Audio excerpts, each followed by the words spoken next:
ಡೆಕೆ dinner ಸಭೆ ಬೆನ್ನಲ್ಲೇ ಸತೀಶ್ ಜಾರಕಿಹೊಳಿ ಸ್ಫೋಟಕ ಹೇಳಿಕೆಯನ್ನು ಕೊಟ್ಟಿದ್ದಾರೆ. ಮುಂದಿನ ವರ್ಷ ಡಿನ್ನರ್ ಪಾರ್ಟಿ ಹೆಚ್ಚಾಗಬಹುದು, ಪ್ರತಿದಿನ ಔತಣಕೂಟ ಕೂಡ ನಡೆಯುತ್ತಾ ಇರುತ್ತೆ ಅಂತ ಸತೀಶ್ ಮಾತನಾಡಿದ್ದಾರೆ.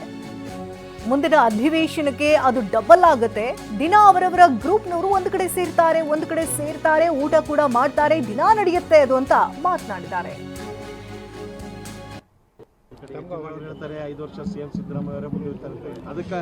ಅದಕ್ಕೂ ಇದಕ್ಕೂ ಸಂಬಂಧ ದಿವಸ ಪಾರ್ಟಿ ನಡೀತೇವ.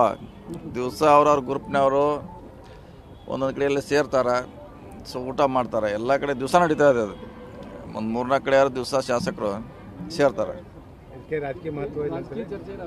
ರಾಜಕೀಯ ಚರ್ಚೆ ಪ್ರಶ್ನೆ ಇಲ್ಲ. ಅವ್ರವ್ರ ಗ್ರೂಪ್ನವರು ಊಟ ಮಾಡ್ತಾರೆ.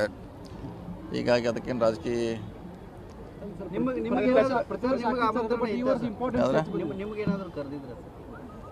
ಇಲ್ಲ. ನಮಗೇನಾದ್ರು ಅದ್ರ ಬಗ್ಗೆ ಐಡಿಯಾ ಇಲ್ಲ. ದೊಡ್ಡನವ್ರೇನೋ ಕರೆದಂತ ಕೇಳಿದ್ವಿ, ನನಗೆ ಅದ್ರ ಬಗ್ಗೆ ಐಡಿಯಾ ಇಲ್ಲ. ಹೀಗಾಗಿ ಇಲ್ಲ, ಅದು ಕಾಯಿ ಮುಂದಿನ ಸಲ ಇನ್ನೂ ಹೆಚ್ಚಾಗ್ತಿದೆ. ಅದು ಮುಂದಿನ ಅಧಿವೇಶನಕ್ಕೆ ಡಬಲ್ ಆಗ್ತಿದೆ. ಅದು ದಿವಸ ಇದೇ ದಿವಸ ನಡೆದಿದ್ದಿಲ್ಲ. ವಿಶೇಷ ಇಲ್ಲ. ನಿನ್ನೆ ಒಂದು ಕಡೆ ಇತ್ತು, ಮೊನ್ನೆ ST ಆಯಿತು, ನಾಡ್ದು SC ಇದೆ, ನಮಗೆ ಜನರಲ್ ಇದೆ.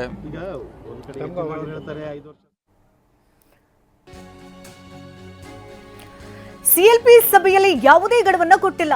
ಸಿಎಂ ಆಯ್ಕೆ ಮಾಡುವಾಗ ಯಾವುದೇ ಗಡುವನ್ನ ಕೊಟ್ಟಿಲ್ಲ. ಬೆಳಗಾವಿಯಲ್ಲಿ ಸಚಿವ KJ ಜಾರ್ಜ್ ವಿಚಾರಕ್ಕೆ ಸಂಬಂಧಪಟ್ಟಂತೆ ಹೇಳಿಕೆಯನ್ನು ಕೊಟ್ಟಿದ್ದಾರೆ.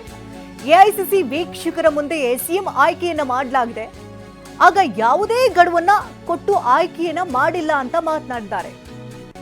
ಸಿಎಂ ಆಯ್ಕೆ ಮಾಡುವಂತಹ ಸಂದರ್ಭದಲ್ಲಿ ಯಾವುದೇ ಗಡುವನ್ನ ಕೊಟ್ಟಿಲ್ಲ ಅಂತ KJ ಜಾರ್ಜ್ ಹೇಳಿಕೆಯನ್ನ ಕೊಟ್ಟಿದ್ದಾರೆ.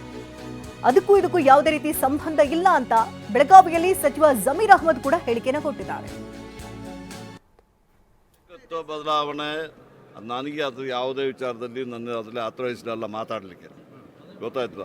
ನನ್ನ ಪಟ್ಟಿಗೆ ಈಗ ನಾವು ಚೀಫ್ ಮಿನಿಸ್ಟರ್ ಅವರು ಇದ್ದಾರೆ, ಅವ್ರನ್ನ ನಾವು CLPಯಲ್ಲಿ ಆಯ್ಕೆ ಮಾಡಿದ್ವಿ. ಆಯ್ಕೆ ಮಾಡಿದಾಗ AICC ಅಬ್ಸರ್ವರ್ ಇದ್ದರು. ಆಯ್ಕೆ ಮಾಡಿದಾಗ ಯಾವುದೇ ಆ ರೆಸಲ್ಯೂಷನಲ್ಲಿ ನಾವು ಗಡುವು ಕೊಟ್ಟಿದ್ದೀವಾ, ನೀವು ನೋಡ್ಬೋದು.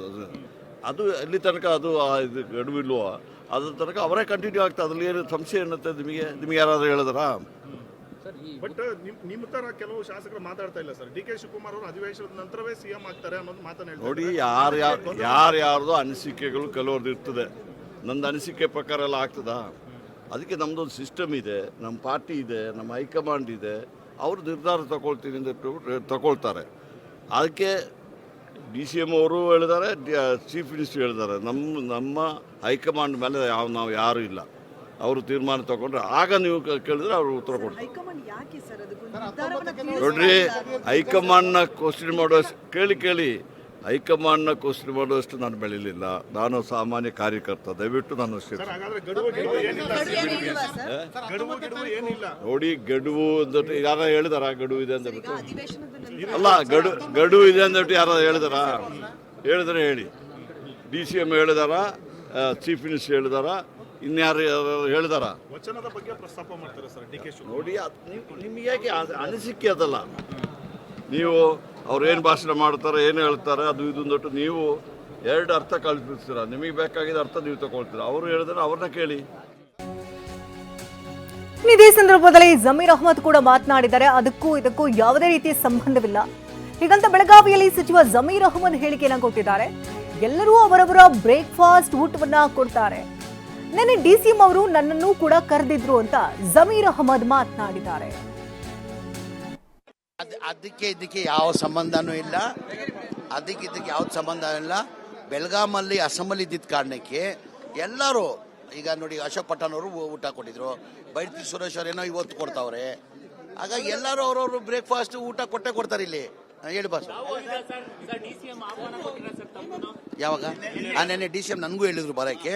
ನಾನು, ರಾಜು ಸೇಠ್ ಅವರು, ಆಮೇಲೆ ಶಿವಗಂಗಾ ಅವರು, ವೈದ್ಯ ಅವರು, ನಾವು ಒಂದು ಕಡೆ ಊಟಕ್ಕೆ ಸೇರ್ಕೊಂಡಿದ್ವಿ. ಹಾಗಾಗಿ ಅಲ್ಲಿ ಊಟಕ್ಕೆ ಹೋಗೋದಾಗ್ತದೆ. ಪದೇ ಈಗ ಒಂದು ನಿಮಿಷ, ಈಗ BJP ಅವ್ರಿಗೆ ಹೇಳಿ ಸರ್, ಇದು ಮೊದಲೇ ಬಾರಿ ಏನಾದ್ರು ಮಾಡಿದ್ರೆ ತಪ್ಪದು. ಪ್ರತಿ ಸಲ ಬೆಳಗಾಂ ಬರುವಾಗ ಪ್ರತಿದಿನ ಒಬ್ಬೊಬ್ಬರು ಇನ್ವೈಟ್ ಮಾಡ್ತಾರೆ. ಬ್ರೇಕ್ಫಾಸ್ಟ್ ಬನ್ನಿ ಅಂತ ಇನ್ವೈಟ್ ಮಾಡ್ತಾರೆ, ಲಂಚಿಗೆ ಬನ್ನಿ ಅಂತ ಇನ್ವೈಟ್ ಮಾಡ್ತಾರೆ, ಡಿನ್ನರ್ ಬನ್ನಿ ಅಂತ ಇನ್ವೈಟ್ ಮಾಡ್ತಾರೆ. ರಾತ್ರಿ ಡಿ ಸಿ ಎಂ ಅವರು ರಾತ್ರಿ ಡಿನ್ನರ್ ಬನ್ನಿ ಅಂತ ನನಗೆ ಇನ್ವೈಟ್ ಮಾಡಿದರು. ಹಾಗಾಗಿ ನಾವು ರಾಜು ಸೇಠ್ ಅವರು, ಶಿವಗಂಗಾ ಅವರು, ವೈದ್ಯ ಅವರು, ಕಂಪ್ಲಿ ಗಣೇಶ್ ಅವರು, ನಾಗೇಂದ್ರ ಅವರು, ನಾವು ಒಂದು ಕಡೆ ಊಟಕ್ಕೆಲ್ಲೋ ಒಂದು ಸ್ನೇಹಿತರ ಮನೆಗೆ ಸೇರ್ಕೊಂಡಿದ್ದೀವಿ. ಯಾವ ಚರ್ಚೆನೂ ಇಲ್ಲ ಬಾಸು, ಏನೇನು ಚರ್ಚೆ ಇಲ್ಲ. ಆ ಚರ್ಚೆ ಮಾಡಬೇಕಾಗಿರೋದು ಯಾರು? ಹೈಕಮಾಂಡ್ ಚರ್ಚೆ ಮಾಡಬೇಕಾಗಿ.